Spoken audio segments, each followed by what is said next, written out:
In 1867, a peculiar trade offer unfolded as the Russian Empire prepared to sell its expansive eastern territory of Alaska to the United States.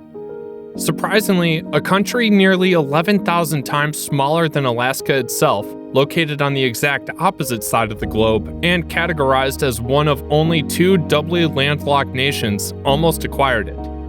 This country is the minuscule Alpine Principality of Liechtenstein, which, at that time, was renowned for being a dull, economically underdeveloped remnant of the Holy Roman Empire.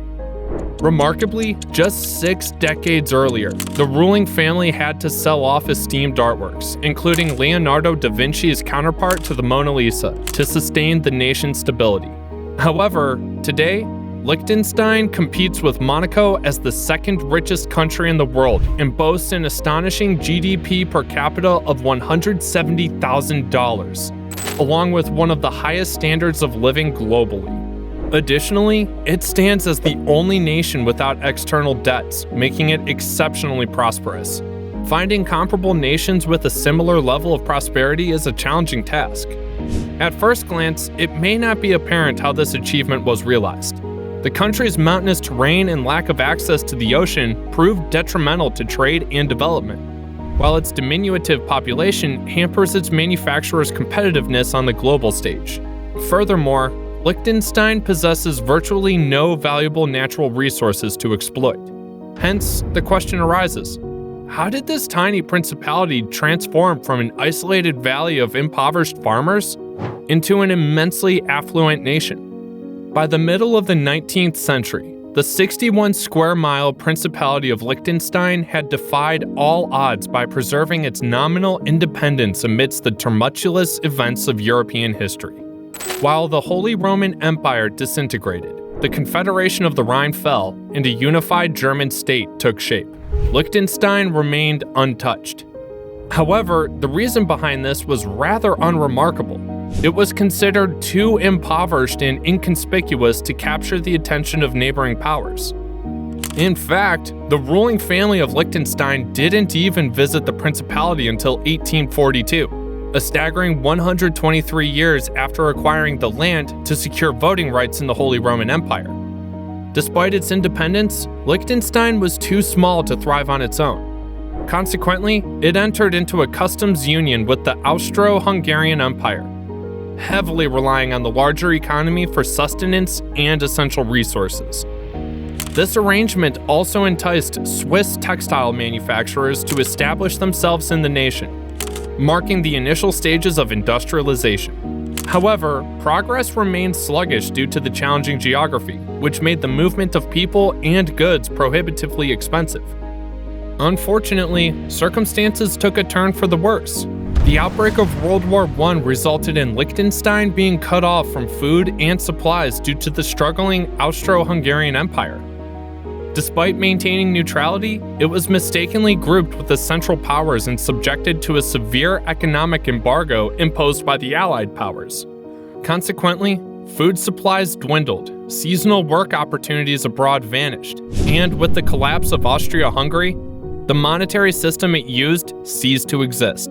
Moreover, the Swiss textile industry withdrew from Liechtenstein, leaving the principality burdened with significant debt incurred during the war to import food from Switzerland.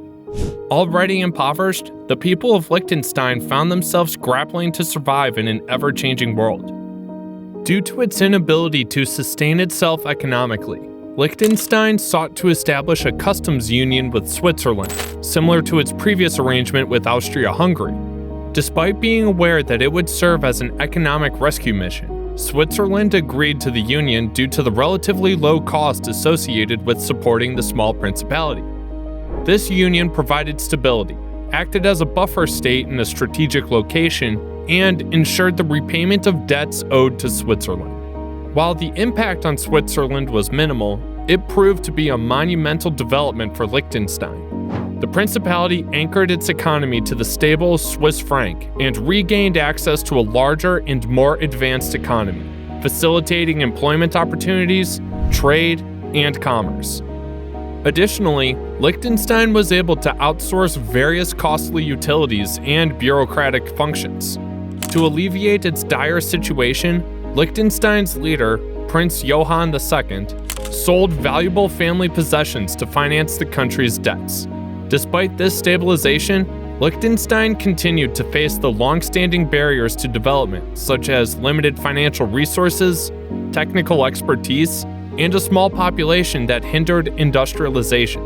Foreign investment became a necessity, but due to its geographical location and lack of incentives, the nation struggled to attract investors. This predicament prompted a radical shift in thinking and policy decisions. The introduction of a new constitution granted citizens greater political power, while tax cuts were implemented, reducing tax rates to negligible levels. Two new laws provided unprecedented freedoms and protections for establishing and managing companies, offering a wide range of instruments for investors to channel funds into tax-favorable arrangements. One such arrangement included domiciliary companies, registered in Liechtenstein but not conducting any actual business in the country. Essentially, foreign companies could register in the principality, pay low taxes, and avoid higher taxes in their home countries. This arrangement generated increased tax revenue for Liechtenstein at minimal cost. Consequently, the number of registered companies doubled, and with additional personal financing from Johann II, the principality embarked on a significant economic gamble by constructing its first hydroelectric power plant to fuel industrialization. Simultaneously, Liechtenstein strategically opened its second bank, emphasizing strict banking secrecy to attract companies affected by the collapse of the German and Austro-Hungarian empires. This positioning aimed to establish the principality as a safe haven for such companies. This combination of measures appeared to create a powerful recipe for economic growth. However, progress was impeded by a series of setbacks. The Great Depression, a major financial scandal, a devastating flood, and the onset of World War II disrupted Liechtenstein's efforts. Nevertheless, these challenges brought a wealth of industrial and technical expertise to Liechtenstein, which was harnessed during the war. As Switzerland mobilized a significant portion of its workforce for defense preparations against potential invasion, a shortage of workers emerged. Consequently, many manufacturers established operations in Liechtenstein to produce advanced and high-quality goods, ammunition, precision tools, and engine components. While the war ravaged the overall economy and citizens endured harsh rationing, Liechtenstein managed to remain out of direct conflict and emerged relatively unscathed compared to much of Europe. In the years following World War II, Liechtenstein experienced an extraordinary economic expansion, arguably one of the most remarkable in history. To understand the specifics of this development, it's necessary to consider certain factors about the country and how they interacted with global forces. First and foremost, Liechtenstein's small size, which historically posed challenges such as defense expenses and vulnerability to conquest, now became advantageous in post-war Europe. The positive economic outcomes had disproportionately favorable effects due to the country's diminutive scale. An illustrative example is the tax revenue generated by Liechtenstein's domiciliary companies, which in most nations, the tax contributions of 4,000 such companies paying minimal taxes and conducting no business in the country would have little impact when dispersed amongst millions of inhabitants. But in Liechtenstein's case, this revenue was distributed among just 12,000 people during the 1950s. Consequently, the nation could maintain low income taxes while utilizing the tax revenue from domiciliary companies to fund essential government functions. Another benefit of Liechtenstein's small size was its ability to form a customs union with Switzerland, enabling the outsourcing of costly bureaucratic functions and reducing expenditures. However, the most crucial advantage derived from its tiny stature was the capacity to maintain an efficient, effective, and accountable government. Implementing appropriate policies at the right time is simply easier in a nation of 12,000 people compared to one with hundreds of millions. Additionally, holding the government accountable is more feasible as corruption is harder to conceal and less profitable to engage in. After a brief period of political radicalism during the war, Liechtenstein's politicians converged on ideological positions to ensure political stability and consistency. This stability, combined with pro-business policies implemented 2 decades earlier, attracted a substantial influx of foreign capital and investment. This influx coincided with advancements in transportation, energy, and communications, which leveled the playing field for Liechtenstein by eliminating its geographical disadvantages. At the same time, Europe required significant construction following the war, and the United States, through the Marshall Plan, injected substantial resources to facilitate rapid recovery. This created an unprecedented demand for manufactured goods and financial services.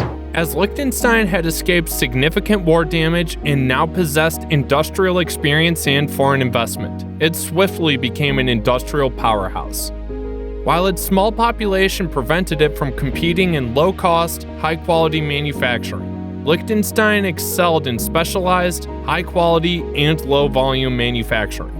The country initially focused on machine components, tools, precision instruments, dental equipment, and later expanded into pharmaceuticals and advanced electrical sensors.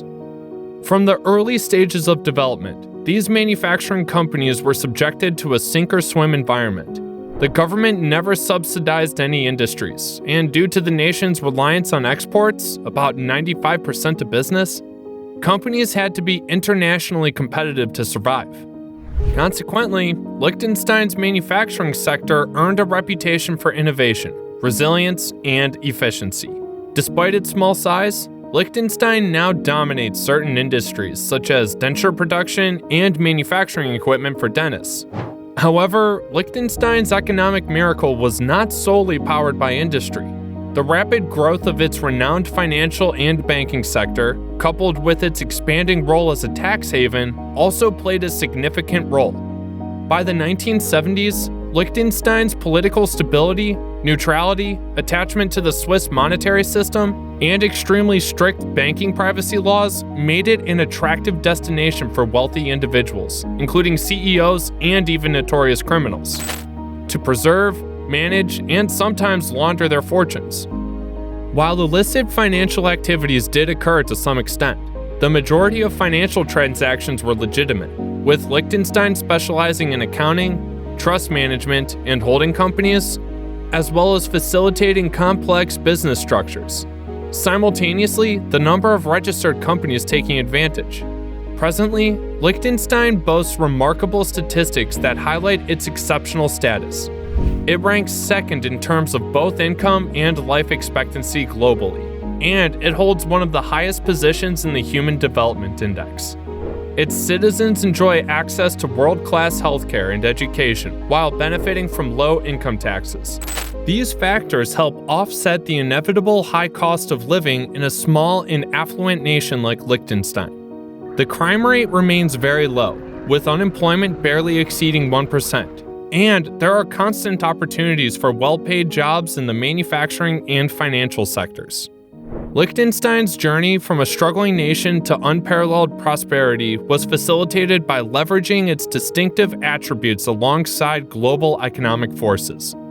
The country achieved this transformation by implementing pragmatic and well-timed free market policies, supported by an effective and efficient government. While some elements of its success can be attributed to fortunate circumstances and questionable financial practices, Liechtenstein ultimately demonstrates that political institutions and long-term planning play a far more crucial role in driving economic prosperity than geographical advantages and natural resources.